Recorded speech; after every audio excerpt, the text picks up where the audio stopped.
Okey, Assalamualaikum warahmatullahi wabarakatuh. Okey, tajuk seterusnya berkaitan dengan bidang akidah ialah pelajaran yang ke-9, iaitu tajuknya ialah jenis-jenis dosa. Kita tahu kalau perbuatan salah tu adalah berdosa, tapi kita tak pasti perbuatan tu tergolong dalam jenis dosa yang macam mana. Betul tak? Okey, buka buku teks muka surat 106. Okey, dekat sini awak boleh tengok dengan jelas beberapa perbuatan yang boleh membawa kepada dosa. Okey, yang pertama tadi, yang pertama ni tengok air dah melimpah. Dia berkata nanti orang lain terlupa, nanti orang lain tutup lah. Dia dah nampak tapi dia tak nak pergi tutup. Dia kata nanti orang masuk, orang tu lah tutup kan. Ini satu perbuatan. Yang ni nampak tak? Membomohkan orang kan, buat orang kan. Lepas tu yang seterusnya ialah yang ni, dekat tengok ni masjid laungkan Allah Akbar, mengganggu tidur dia, marah, dia tutup dengan telinga dia dengan selimut. Kemudian dekat kedai pergi mencuri, dia kata tak apa, orang tak nampak. Kemudian buang sampah merata-rata. Dan yang ketiga ni berdua-duaan lelaki dengan perempuan. Ini antara perbuatan dosa. Okey, tengok kat sini muka surat 106 ni, kat bawah ni info. Dia kata dosa ialah balasan buruk yang dijanjikan oleh Allah kepada hamba-hambanya yang tidak mematuhi perintah Allah atau melanggar larangannya. Balasan buruk yang dijanjikan oleh Allah kepada hamba-hambanya yang tidak mematuhi perintah Allah atau melanggar larangannya. Itu maksud dia dosa. Maksudnya ada balasan yang Allah janjikan pada orang yang melakukan perbuatan ini. Okey, seterusnya jenis-jenis dosa. Okey, jenis-jenis dosa ni terbahagi kepada dua, iaitu dosa kecil dan dosa besar. Okey, macam mana nak kita tentukan itu ialah dosa kecil? Yang pertama ialah perbuatan yang melanggar hukum syarak yang tidak ditentukan Allah hukumannya di dunia atau di akhirat. Maknanya perbuatan tu melanggar hukum syarak, tapi hukuman untuk perbuatan tu Allah tak tentukan pun, sama ada di dunia ataupun di akhirat. Itu dosa kecil. Okey, tapi kalau dosa besar ialah perbuatan yang melanggar hukum syarak yang ditentukan Allah dan hukumannya di dunia atau di akhirat. Maknanya bila kita buat sesuatu tu dan Allah dah tetapkan, kalau buat benda ni hukumannya di dunia macam ni, di akhirat macam ni, maknanya itu ialah dosa besar. Okey, dalil nakli berkaitan dengan dosa dalam surah An-Nisa ayat 31 yang berbunyi in tajtanibu kaba'ira ma tunhau in tajtanibu kaba'ir ma tunhauna anhu nukaffir ankum sayyiatikum wa nudkhilukum mudkhalan karima. Maksudnya, jika kamu menjauhkan dosa-dosa besar yang dilarang kamu melakukannya, kami akan ampunkan kesalahan-kesalahan dosa kecil kamu dan kami akan masukkan kamu ke tempat yang mulia, yakni syurga. Allah berkata kat sini, jika kamu menjauhi dosa-dosa besar yang dilarang kamu melakukannya, kalau kita menjauhi diri kita daripada melakukan dosa-dosa besar tu, kami akan ampunkan kesalahan, iaitu dosa-dosa kecil. Dan kami akan masukkan kamu ke tempat yang mulia. Kami ni membawa maksud kepada Allah Subhanahu Wa Taala lah. Okey. Info dekat sini dia beritahu perbuatan dosa boleh mengakibatkan titik hitam dalam hati kita. Titik hitam ini hanya akan terpadam jika kita bertaubat. Jadi setiap perbuatan dosa kita lakukan ni ibarat ada titik hitam dalam hati kita. Makin banyak dosa kita buat, makin banyak titik hitam, lama-lama jadi hitam. Dan titik hitam ni hanya akan hilang apabila kita bertaubat dengan taubatan nasuha, dengan sebaik-baik taubat lah. Maknanya betul-betul insaf tak nak buat lagi. Okey. Seterusnya muka surat 108. Contoh dosa-dosa kecil dan contoh dosa-dosa besar. Kita tengok dulu contoh dosa kecil. Macam mana kita nak tahu itu dosa kecil? Yang pertama ialah mengabaikan kebersihan diri. Kotor je keadaan kita dengan tak mandinya, kuku panjangnya. Mengabaikan kebersihan diri ialah satu dosa, sebab seolah-olah kita tidak menghargai apa yang Allah kurniakan. Yang kedua ialah bercakap perkara yang sia-sia, berborak kosong-kosong saja-saja nak mengumpat, saja nak mengisi, nak menghiburkan hati, cakap kosong kan. Kemudian yang ketiga menconteng meja dan dinding. Meja kat sekolah tu kalau pergi cek penuh dengan contengan dekat dinding, dalam toilet tu sambil-sambil nak berak, nak kencing, tu sempat lagi nak conteng. Kemudian yang keempat, contohnya lagi ialah bersangka buruk kepada orang lain. Ni sekat jarang lah, selalu bersangka buruk tentang pada orang lain. Yang kelima, membazir makanan. Ustaz perhatikan kalau bawa bekal ke sekolah, banyak aja makanan tak habis. Kalau awak dah tahu awak jenis yang tak makan banyak, bagi tahu awal dekat mak awak untuk letakkan bekal tu sikit je, jangan banyak. Okey, supaya kita tidak membazir. Yang seterusnya ialah melihat perkara yang haram. Itu pun dosa kecil. Okey, awak tengok aurat orang, tengok orang buat maksiat semua tu, itu pun haram. Okey, melihat perkara-perkara yang haram lah, tengok aurat orang semua kan. Kemudian seterusnya ialah membuang sampah merata-rata. Macam contoh tadi, membuang sampah merata-rata. Makan gula-gula, buang macam tu je plastik ais apa, kecil je, orang tak nampak. Walaupun orang tak nampak, tapi Allah Subhanahu Wa Taala nampak. Dan yang terakhir ialah mendengar perkara yang melalaikan daripada mengingati Allah. Contohnya dengar lagu lah. Awak semua ni kan suka sangat berlagu, sampai tidak ingat pada Allah. Sampai orang azan pun awak biarkan je dengan headphone awak dengar lagu. Tak boleh mendengar perkara yang melalaikan. Itu contoh dosa-dosa kecil. Manakala contoh-contoh dosa besar ialah yang pertama, mensyirikkan Allah, yakni menyekutukan Allah, iaitu menyamakan Allah dengan sesuatu yang lain. Yang kedua, meninggalkan solat dengan sengaja. Awak sengaja je tinggalkan solat. Okey, dah masuk solat tapi awak tak apalah, biar je lah. Awak cakap macam tu kan, lama-lama tak ingat. Itu maknanya meninggalkan solat dengan sengaja. Yang ketiga, tidak berpuasa tanpa sebab. Puasa kan wajib pada orang Islam kan, tapi awak tidak berpuasa tanpa sebab. Kalau awak sakit ke apa, tak apa. Tapi ni tanpa sebab, awak sihat je tapi tak nak puasa. Yang keempat ialah derhaka kepada ibu bapa. Ini pun salah satu daripada dosa besar. Yang seterusnya ialah berzina dan liwat. Ini kedudukan lah berzina semua ni kan. Kemudian makan riba.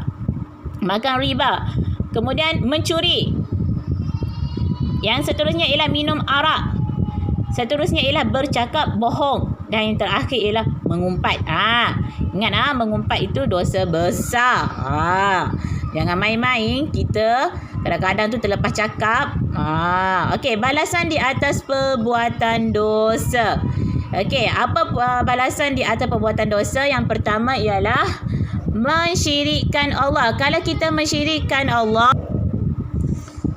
mensyirikkan Allah, balasan yang kita akan dapat bila kita mensyirikkan Allah, iaitu menyekutukan Allah, iaitu kekal di dalam api neraka.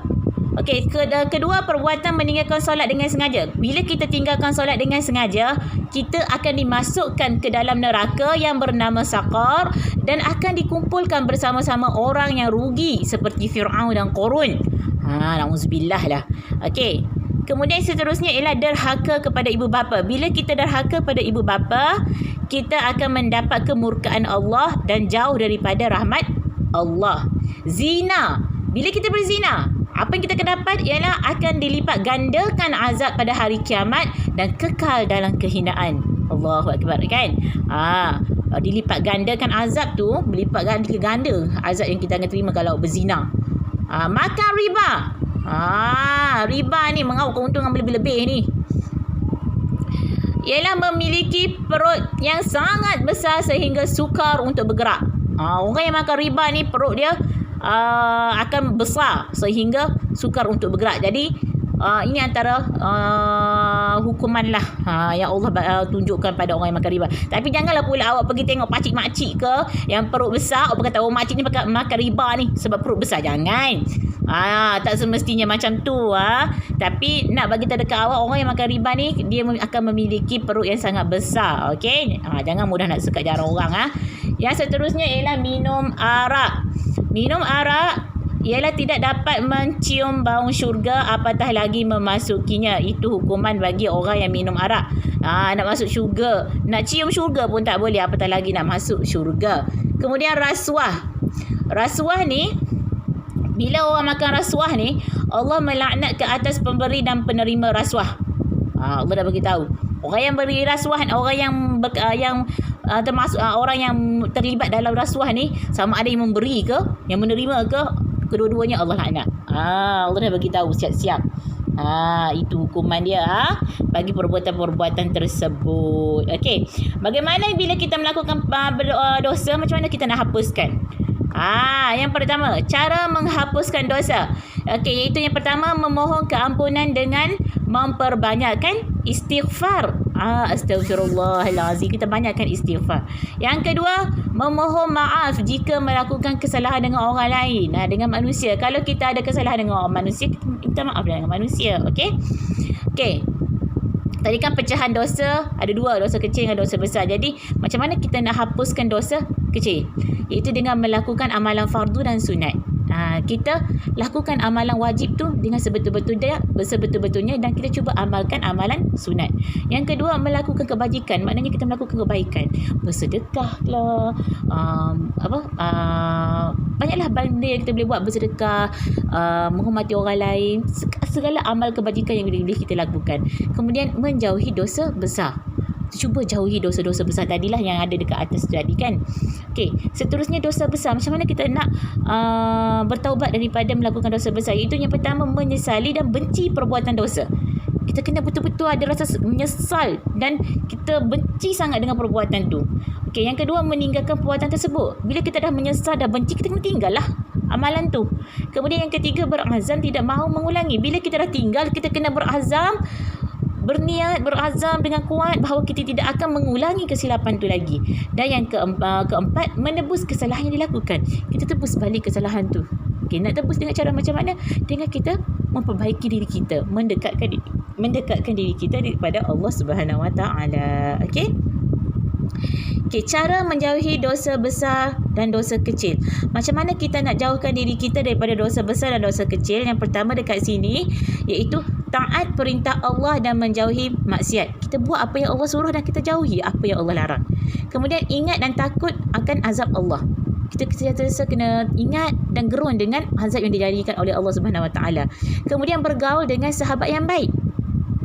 Bergaul. Kalau kita rasa kita ni tidak kuat untuk mengajak orang ke arah kebaikan, jadi kita kena bergaul dengan orang yang lebih baik supaya kita tidak terikut dengan perkara yang buruk. Kemudian yang seterusnya ialah menjauhi tempat maksiat. Okey, jangan sesekali kita cuba untuk pergi ke tempat maksiat, contohnya pusat karaoke ke apa ke dan sebagainya yang boleh melalaikan kita. Dan yang terakhir adalah memohon perlindungan Allah dari hasutan syaitan dan hawa nafsu.